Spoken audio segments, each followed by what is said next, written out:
Et c'est parti à présent pour quelques minutes d'histoire sur Radio J avec l'histoire des Juifs de France, comme tous les matins, avec Christophe Dard. Et avec Christophe ce matin, nous allons parler d'un homme qui a été maire, député, ministre, président du Conseil et qui avait la stature pour être même président de la République.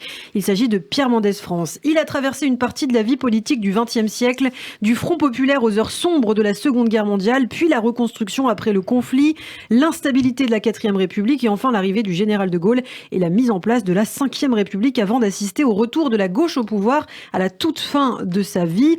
Mais ce que l'on sait moins, c'est que Pierre Mendès France a dû lutter toute sa vie contre l'antisémitisme et s'est engagé en faveur notamment de la paix au Proche-Orient.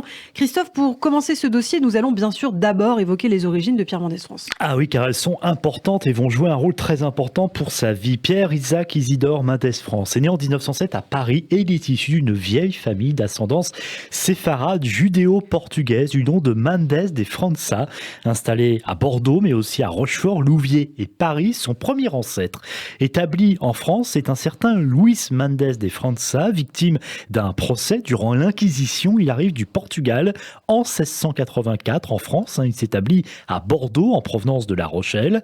Toute sa vie, et c'était son jardin secret, Pierre Mendès France sera passionné par l'histoire des Maranes et par les recherches généalogiques sur ses ancêtres, remontant même jusqu'à la fin du XVe siècle, avant donc l'Inquisition portugaise. Il ne cessera toute sa vie de rassembler une importante documentation annotée et classée sur ce sujet. Son père, Serre David Mendès France, est fondateur d'une entreprise de confection et s'est engagé en faveur du capitaine Dreyfus.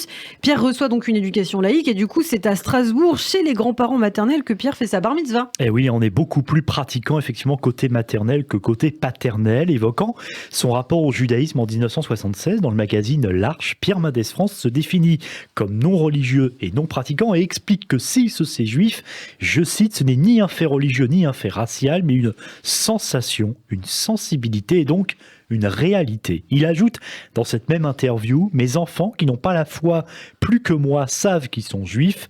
Je sens que les antisémites me considèrent comme juif. Voilà les faits.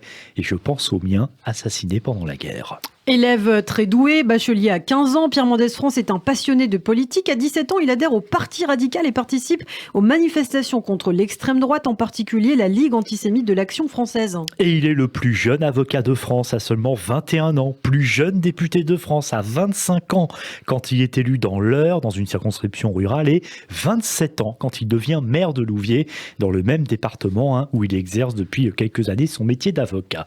Il faut souligner que lors d'ailleurs de la première campagne comme député en 1932, Mendès France n'a pas été épargné par les attaques antisémites. À cette période, il s'intéresse tout particulièrement aux questions monétaires. Il se marie également religieusement avec Liliane Sicurel, une artiste peintre issue d'une famille juive égyptienne, et ensemble ils auront 2 enfants. Et ils resteront ensemble jusqu'à la mort de Liliane en 1967 et 4 ans plus tard, Pierre épousera en secondes noces Marie-Claire de Fleuriot, journaliste à l'Express et aux Échos. Mais revenons donc à nos années 30, espoir du Parti radical, Mendès France s'engage en faveur du Front populaire, mais il n'accepte pas tous les compromis. Par exemple, et ce n'est pas rien, il est le seul député, le seul à voter contre la participation de la France aux Jeux Olympiques de Berlin en 1936. Et bien sûr, on sait pourquoi, des JO organisés par le régime nazi. En 1938, il devient à 31 ans membre du second gouvernement Blum en étant désigné sous secrétaire d'État au Trésor, poste qu'il occupe à peine 1 mois. Mobilisé au début de la Seconde Guerre mondiale comme lieutenant de l'armée de l'air, il aurait pu obtenir un poste, c'est vrai, sans risque grâce à son mandat de député, mais il demande à passer dans le personnel navigant. Eh oui, il veut passer à l'action. Il est donc envoyé en Syrie, il réussit le brevet d'observateur et c'est là qu'il va se rendre pour la première fois d'ailleurs en Palestine, alors sous mandat britannique, et alors même qu'il sert dans les forces aériennes libres de la Royal Air Force. Sollicitant un poste de combat en Norvège, Mendès rentre comme permissionnaire en France, puis il est envoyé à Bordeaux pour y poursuivre son entraînement d'officier observateur. Les 9 et 10 juin 1940, il quitte donc Louviers, touché bien sûr par l'avancée allemande. Il est blessé par un éclat d'obus, il parvient à gagner Paris et puis rejoint sa nouvelle unité à Mérignac, près de Bordeaux, au moment même d'ailleurs où le gouvernement, suite à la défaite contre l'Allemagne, s'est replié. Avec d'autres, Mendès France fait alors partie de ceux qui veulent poursuivre la guerre à partir de l'Afrique du Nord. Le 21 juin 1940, il embarque ainsi à bord d'un paquebot, le Massilia, avec 25 parlementaires et l'ancien ministre de l'Éducation nationale du Front populaire populaire Jean Zay. Dans Liberté, liberté chérie, Mendès France écrit « En attendant de retrouver un régime démocratique, la France sera gouvernée par des gens choisis directement ou indirectement par l'ennemi. Je ne participerai pas à la comédie qui va se jouer à Vichy. » Mais le 31 août 1940, il est arrêté à Casablanca sur ordre du résident général au Maroc. Mendès France est accusé avec 3 autres hommes de désertion. Pour le régime de Vichy, c'est une cible idéale qui vient d'être arrêtée car Mendès France coche toutes les cases. Juif, de gauche, franc-maçon et ancien ministre de Léon Blum. Alors il est rapatrié à Marseille, puis incarcéré à la prison militaire de Clermont-Ferrand. En attendant son procès, Mendès France prend la plume. Il écrit une première lettre au maréchal Pétain dans laquelle il rappelle que son père, son grand-père, ses aïeux ont toujours défendu la République, que ce soit pendant la Révolution française, mais aussi lors de la guerre de 1870 et également celle de 14-18. Et il ajoute dans ce courrier au maréchal Pétain « Je préfère mourir au champ d'honneur que de me voir déshonoré ».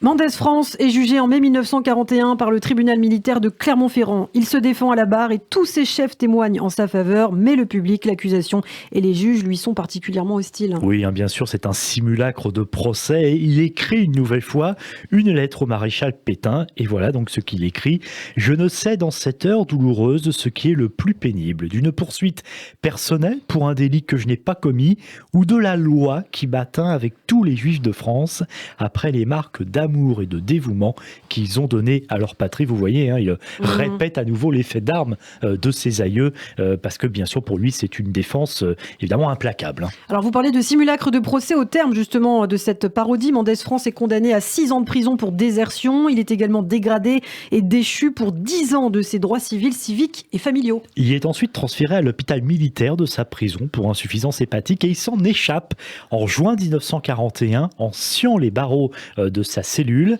malgré sa réhabilitation en 1954, ce qui est bien tardif, 54, et l'annulation du jugement de Clermont-Ferrand par la Cour de cassation. Mendès sera bien sûr blessé à vie par ces accusations vichistes de désertion. Et Mendès France se cache pendant plusieurs mois. Il réussit à rejoindre Londres 1 an plus tard, au cours de l'année 1942. Il participe au combat au sein des forces aériennes françaises libres et refuse l'offre de De Gaulle d'être attaché à son cabinet. Et oui, c'est vraiment un résistant dans l'âme. Il est capitaine navigateur à bord d'un bombardier, aux côtés d'ailleurs du futur écrivain Romain Gary, comme camarade, comme compagnon de route. Il participe d'ailleurs à une mission qui n'est pas moindre, c'est attaquer la centrale électrique de Chevilly-la-Rue près de Paris, qui alimente en fait en énergie la capitale et sa banlieue.